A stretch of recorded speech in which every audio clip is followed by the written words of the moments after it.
नमस्कार दोस्तों, आज हम एक्सप्लेन करेंगे ब्लैक हैट नाम की साइबर क्राइम पर आधारित मूवी को जो 2015 में रिलीज हुई थी। इस मूवी में हम देखेंगे एक हैकर ग्रुप एक साथ 3 बैंकों को हैक करते हैं और 74 मिलियन चुरा लेते हैं। उनका हैकिंग का तरीका इतना एडवांस्ड और पेचीदा होता है कि पुलिस को मजबूरन जेल में बंद एक हैकर की मदद लेनी पड़ती है। कहानी का अंत काफी ट्विस्ट और सस्पेंस से भरा है, जिसे देख आप हैरान रह जाएंगे, तो वीडियो को अंत तक जरूर देखिएगा। और दोस्तों, वीडियो पर लाइक, कमेंट और इस चैनल पर नए हैं तो सब्सक्राइब करना मत भूलिएगा। तो कहानी की शुरुआत में हम हांगकांग के एक न्यूक्लियर पावर स्टेशन को देखते हैं, जिसके कंट्रोल सिस्टम को किसी ने हैक करके वहां के सभी कूलिंग फैन बंद कर दिए हैं, जिससे पावर स्टेशन बेहद गर्म हो जाता है और जिसके कारण उसमें बहुत बड़ा धमाका हो जाता है। धमाके में कई लोग घायल होते हैं और कई मारे भी जाते हैं। सभी न्यूज चैनलों में यह खबर दिखाई जाती है। इसके बाद हम पुलिस के साइबर सिक्योरिटी हेड एलेक्स को देखते हैं। एलेक्स उस विस्फोट के बारे में अपने सीनियर अधिकारियों के साथ मीटिंग कर रहा था। वहां पर वो कहता है कि इस पावर प्लांट के सिस्टम को किसी ने हैक किया है और हैकर ने रैट नाम के एक मैलवेयर का इस्तेमाल किया है, जिसे दूर से कंट्रोल किया जा सकता है। ये मैलवेयर इंटरनेट के जरिए किसी सिस्टम में नहीं डाला जा सकता, इसलिए जरूर किसी ने पावर प्लांट में घुसकर मैलवेयर को मैनुअली सिस्टम में डाला है। तो अब हमें उस इंसान को खोज निकालना होगा जिसने ये किया है। लेकिन चौंकाने वाली बात यह थी कि हैकरों ने ना तो किसी से कोई पैसा मांगा और ना ही किसी को मारने की धमकी दी। मतलब साफ था कि उनका इरादा कुछ और ही है। खैर, अब दूसरी तरफ अमेरिका के एक जेल में हम निक नाम के एक नौजवान को देखते हैं। निक के पास फोन मिलने के कारण जेल के अधिकारी उसे सेल से निकालकर पूछताछ कर रहे थे, क्योंकि वो एक हैकर है और उन्हें लगता है कि शायद वो इस पावर प्लांट हैकिंग से जुड़ा है। लेकिन निक के पास कुछ ना मिलने पर उसे फिर से सेल में डाल देते हैं। अब सीन शिफ्ट होता है और हम चीन के साइबर सिक्योरिटी ऑफिस को देखते हैं, जहां कैरोल और हेनरी नाम के 2 ऑफिसर एलेक्स के बारे में बात कर रहे हैं। एलेक्स ने अमेरिका की सबसे बड़ी यूनिवर्सिटी MIT से कंप्यूटर साइंस में ग्रेजुएशन की है और उसकी बहन लियान ने भी MIT से नेटवर्क इंजीनियरिंग में ग्रेजुएशन की है। अब दूसरी ओर एलेक्स अपने घर में बैठकर हैकरों द्वारा चलाए जा रहे कोड को देख रहा था कि तभी उसे कुछ जाना पहचाना कोड दिखाई देता है और जिसे देख वो बिल्कुल चौंक जाता है। फिर बाद में वो अपनी बहन लियान से मिलता है और कहता है कि जब मैं MIT में पढ़ रहा था तब मैंने और मेरे एक दोस्त ने मिलकर कुछ हैकिंग कोड लिखे थे और ये हैकर उन्हीं कोडों का इस्तेमाल कर रहे हैं, इसलिए इस मामले की जांच करने के लिए मुझे तुम्हारी मदद चाहिए। इसी दौरान अगले दिन हैकरों ने एक स्टॉक एक्सचेंज पर साइबर अटैक किया। फिर अगले दिन साइबर सिक्योरिटी ऑफिस में एक मीटिंग के दौरान डैनियल नाम के एक शख्स स्टॉक एक्सचेंज पर साइबर अटैक के बारे में सबको बताता है कि अटैक में 2 तरह के कोड इस्तेमाल किया गया है।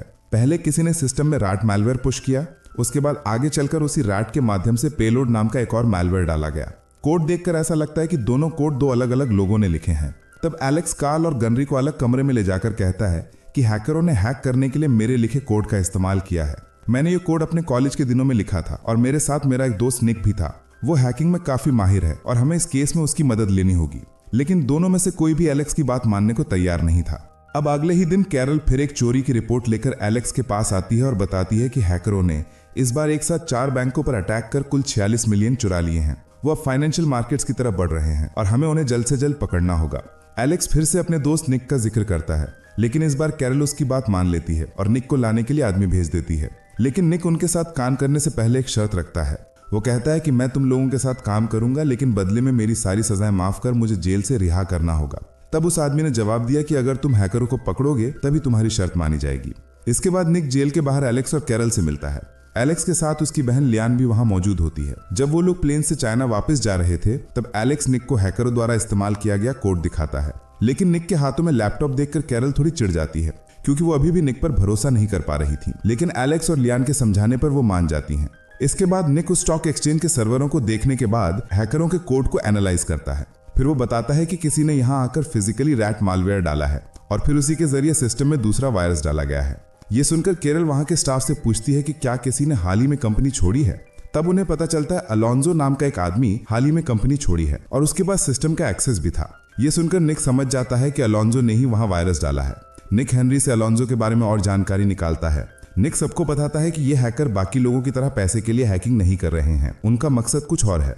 हमें जितनी जल्दी हो सके अलोंजो से मिलकर उससे जानकारी निकालनी होगी। फिर निक एलेक्स और लियान को साथ लेकर अलोंजो के घर पर जाते हैं, लेकिन वहां पहुंचकर वो लोग देखते हैं कि अलोंजो की मौत हो चुकी है। उसके घर की तलाशी लेने पर उन्हें वहां पर कई हैकिंग टूल्स मिलती हैं। अलोंजो के कंप्यूटर की जांच करने पर निक देखता है कि वो किसी से चैटिंग कर रहा था। अब निक अलोंजो की आईडी से उस शख्स को मैसेज भेजता है और एक रेस्टोरेंट में मिलने के लिए बुलाता है। दूसरी ओर कैरल और एलेक्स उस स्टॉक एक्सचेंज के एक बड़े अधिकारी गैरी से मिलते हैं। कैरल कहती है कि तुम्हारी एक्सचेंज में जो लोग ट्रेडिंग कर रहे हैं उनकी सारी डेटा हमें चाहिए। हम देखेंगे क्या इससे कोई सुराग मिल सकता है। लेकिन गैरी डेटा देने से इनकार कर देता है। तब कैरल उसके कुछ पुराने करतूत दुनिया के सामने लाने की बात कहती है। तब आखिरकार गैरी मजबूरन उन्हें डेटा देने को राजी हो जाता है। इस बीच निक और लियान उस रेस्टोरेंट पर बैठकर इंतजार कर रहे थे जहां उन्हें चैटिंग के दौरान मिलने के लिए बुलाया गया था। लियान निक से पूछती है कि तुम आखिर जेल में क्यों थे। निक बताता है कि बैंक के सिस्टम को हैक करके वो पैसे चुराया करता था, लेकिन एक दिन वो पकड़ा गया और उसे 13 साल की सजा सुनाई गई। बातों बातों में निक महसूस करता है कि वो दोनों काफी देर से वहां बैठे हैं, लेकिन अभी तक कोई उनसे मिलने नहीं आया। ये देखकर उसे शक होता है। वो रेस्टोरेंट के पीछे केबिन में जाकर देखता है कि वहां एक मोशन सेंसिंग कैमरा मॉनिटर लगा है। निक समझ जाता है कि हैकर्स वाकई यहां आए थे और उन्होंने काफी समय से निक पर नजर रखी हुई थी। निक वहां मौजूद कंप्यूटर से हैकर से बात करता है, लेकिन हैकर उसे गाली देकर लाइन डिस्कनेक्ट कर देता है। फिर निक लियान के साथ वहां से निकलने की कोशिश करता है। तभी कुछ लोग रेस्टोरेंट में घुसकर उस पर हमला कर देते हैं, लेकिन निक सभी को मारकर लियान को लेकर वहां से निकल आता है। खैर, अब दूसरी ओर कैरल और एलेक्स स्टॉक एक्सचेंज के क्लाइंट्स का डेटा चेक कर रहे होते हैं। तब वो देखते हैं कि एक ही समय तीनों बैंकों में कुल 74 मिलियन ट्रांसफर किए गए हैं और वे तीनों बैंक्स हांगकांग में स्थित हैं। निक एलेक्स को फोन करके बताता है कि हैकर्स ने अलोंजो का इस्तेमाल हमारी पहचान जानने के लिए किया है, इसलिए हमें इस सुराग का पीछा करने के बजाय पैसों के ट्रांजैक्शंस को ट्रैक करना चाहिए, तभी हम हैकर्स तक जल्दी पहुंच पाएंगे। फिर एलेक्स अपनी बहन लियान से निक को लेकर अगली सुबह हांगकांग जाने के लिए कहता है। अगली सुबह निक और लियान हांगकांग जाने की तैयारी करते हैं, लेकिन अगले ही दिन वहां एक और न्यूक्लियर पावर प्लांट में धमाका हो जाता है। एलेक्स और उसकी टीम वहां पहुंचने के बाद पावर प्लांट के स्टाफ से पूछताछ करते हैं कि जब हैकर ने सिस्टम हैक कर प्लांट में ब्लास्ट कराया तो क्या उन्होंने किसी तरह का डिमांड या पैसे की मांग की थी। तब स्टाफ ने मना कर दिया। लियान कहती है कि जब कोई मशीन अचानक ऑफ हो जाती है तो वो इंस्टेंट मेमोरी हार्ड ड्राइव में सेव कर लेती है। अगर उसे चेक किया जाए तो हो सकता है हैकर का असली आईपी मिल जाए। तब स्टाफ बताता है कि वो हार्ड ड्राइव हमारे सर्वर रूम में है, पर पूरा इलाका इतना गर्म है कि अभी अंदर जाना नामुमकिन है। इसके बाद वो तीनों टेक नाम के एक पुलिस अधिकारी से मिलते हैं जो कुछ समय से हैकर्स को ट्रैक कर रहा था। टेक बताता है कि हैकर्स 3 अलग अलग रास्तों से आ जा रहे हैं, पर वे कभी एक दूसरे से नहीं मिलते। निक उन तीनों रास्तों को एक साथ खोलने पर देखता है कि तीनों रास्ते एक जगह पर आकर मिलते हैं। उन्होंने उस इलाके की तलाशी लेने का प्लान बनाया। वहां उन्हें एक पिकअप वैन मिलता है जिस पर पुलिस की ओर से छानबीन चल रही होती है। उन्होंने बताया कि कसार नाम का एक आदमी हर रोज एक रेस्टोरेंट में बैठकर किसी का इंतजार करता है, लेकिन किसी से नहीं मिलता। वो किसी को मैसेज करता है और वहां से चला जाता है। ये बात सुनकर निक का शक बढ़ता है और उसे लगता है कि वो लोग कम्युनिकेशन करने के लिए किसी शॉर्ट रेंज डिवाइस का इस्तेमाल कर रहे हैं। इसलिए वो रेस्टोरेंट के पास जाकर इंतजार करने लगता है, लेकिन लंबे इंतजार के बाद भी कुछ संदिग्ध न मिलने पर निक टेक के फोन से वहां के वाईफाई सिग्नल को चेक करने लगता है। सिग्नल का पीछा कर वो एक शॉर्ट रेंज ब्लूटूथ ट्रांसमीटर बरामद करता है। वैन में लौटकर निक बताता है कि कसार रेस्टोरेंट में बैठकर किसी को मैसेज नहीं भेजता, बल्कि वो ब्लूटूथ ट्रांसमीटर में कोड डालता था, और जब उसकी टीम के लोग उस ब्लूटूथ ट्रांसमीटर के पास से गुजरते थे तब वे लोग कोड रिसीव कर लेते थे और उसी कोड के अंदर उनके लिए मैसेज छिपा होता था। अब कैरल कसार को पकड़कर उसके जरिए बाकी लोगों तक पहुंचने की बात कहती है, पर एलेक्स कहता है कि पकड़े जाने पर भी वो कुछ नहीं बोलेगा। बेहतर होगा हम उसे फॉलो करते रहें, वक्त आने पर उससे सभी जानकारी निकाली जा सकेगी। अगली सुबह पुलिस की एक यूनिट छत से कसार पर निगरानी रखती है, पर कसार को उनकी मौजूदगी का पता चल जाता है और वो वहां से भाग निकलता है। दूसरी ओर एलेक्स की टीम हांगकांग में उन 3 बैंकों पर निगरानी रखता है और देखता है कि उसी समय तीनों बैंकों से पैसे ट्रांसफर हो रही हैं। ट्रांजैक्शन को ट्रैक करके उन्हें पता चलता है पैसे चाइना के कसिनो से कैश आउट किए जा रहे हैं। एलेक्स टीम को 2 हिस्सों में बांट देता है। वो खुद निक को लेकर हेलीकॉप्टर से कसार के ठिकाने की ओर निकलता है। पुलिस की टीम को कसार के ठिकाने पर पहुंचने पर पता चलता है कि वो वहां से भाग निकला है। तलाशी के दौरान वे एक सुरंग पाते हैं और उसे पकड़ने के लिए एक टीम सुरंग में उतरती है। दूसरी तरफ एलेक्स और निक दूसरी टीम के साथ सुरंग के एग्जिट पॉइंट पर पहुंचते हैं। सुरंग के भीतर कसार और उसकी टीम लोगों को मारकर बाहर निकलते हैं। एलेक्स की टीम उन पर गोली चलाने लगती है। तभी गोलीबारी के बीच टेक को एक गोली लगती है और वो वहीं गिर जाता है। कसार पीछे हटते हुए एक स्पीड बोट लेकर पानी के रास्ते भाग जाता है और समुद्र में जाकर पैसों से भरे बैग एक कार्गो शिप को दे देता है। इस ओर हांगकांग के उस पावर प्लांट से एलेक्स को कॉल आता है।